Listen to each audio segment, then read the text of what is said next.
Videos देखने के लिए सब्सक्राइब करें जनसत्ता.com, बेल आइकन दबाकर पाएं लेटेस्ट नोटिफिकेशंस।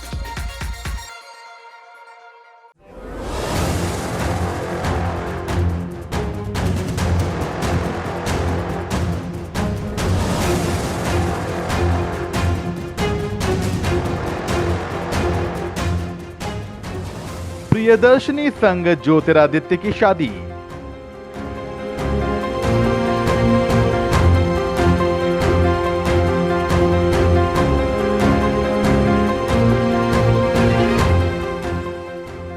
माधवी संग माधवराव का ब्याह।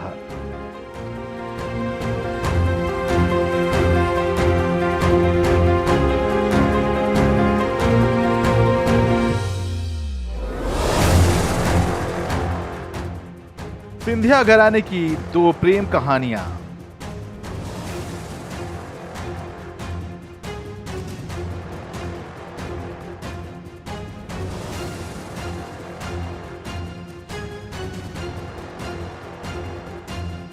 एक ने दिलों को जोड़ा, दूसरे ने रिश्तों को तोड़ा।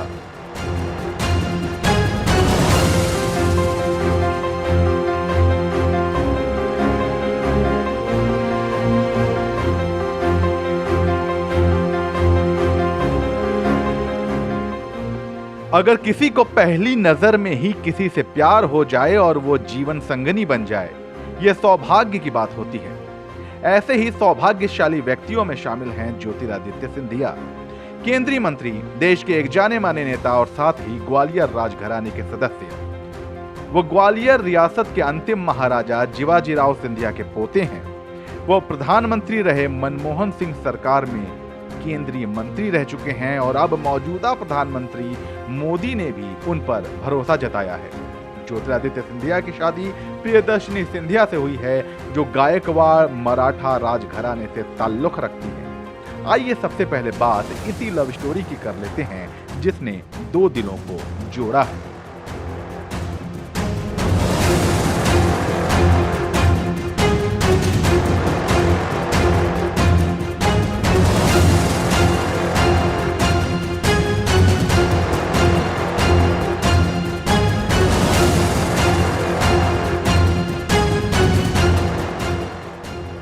ज्योतिरादित्य सिंधिया को पहली नजर में ही प्रियदर्शनी से प्यार हो गया था। उनकी पहली मुलाकात 1991 में एक दोस्त की पार्टी में हुई और तभी ज्योतिरादित्य प्रियदर्शनी को अपना दिल दे बैठे थे। करीब 3 साल तक दोनों के बीच मुलाकातों का सिलसिला चलता रहा और आखिरकार 12 दिसंबर 1994 को उनकी शादी हो गई। इनके 2 बच्चे हैं जिनका नाम महाआर्यमन सिंधिया और अनन्या राजे सिंधिया है। खास बात यह रही कि ज्योतिरादित्य और प्रियदर्शनी की प्रेम कहानी को पिता माधवराव और मां माधवी का आशीर्वाद मिला, बिना किसी नाराजगी के। मगर ज्योतिरादित्य से उलट उनके माता पिता की प्रेम कहानी में कुछ ज्यादा ही ट्विस्ट एंड टर्न्स हैं।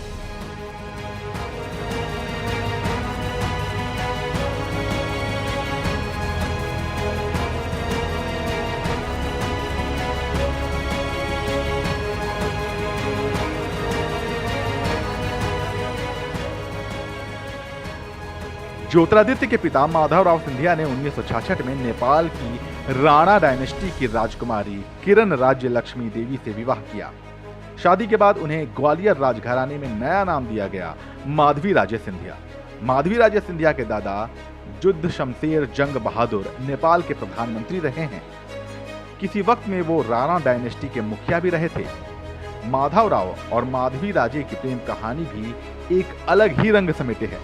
कहा जाता है कि माधवराव को जब प्रिंसेस किरण राज्य लक्ष्मी की फोटो दिखाई गई तो उन्हें तस्वीर से ही प्यार हो गया था। उन्होंने राजकुमारी को देखने की शर्त रखी, जिसे नेपाल के राजवंश ने ठुकरा दिया। मगर तस्वीर की मोहब्बत इतनी गहरी थी कि दोनों शादी के बंधन में बंध गए। आज माधवी राजे को सिंधिया घराने में राजमाता का दर्जा हासिल है। मगर जब वो बहू बनकर आई थी तो उनके संबंध अपनी सास राजमाता विजया राजे सिंधिया से अच्छे नहीं बताए जाते थे। आइए जानते हैं कि सास बहू की इस अनबन ने राजमाता और माधवराव के रिश्ते पर कितना असर डाला।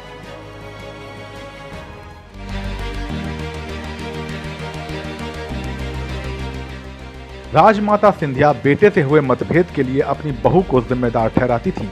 अपनी बहू से राजमाता नफरत करने लगी थी। साथ ही वो नेपाल में रहने वाली अपनी समधन को भी अपने और माधवराव के बीच दरार डालने का जिम्मेदार मानती थी। माधवराव के करीबियों का मानना था कि इमरजेंसी के दौरान जब वह जेल में थी तब माधवराव नेपाल चले गए थे। इस घटना से उन्हें गहरा धक्का लगा और फिर दोनों के बीच ताउम्र मतभेद मनभेद की दीवार खड़ी रही।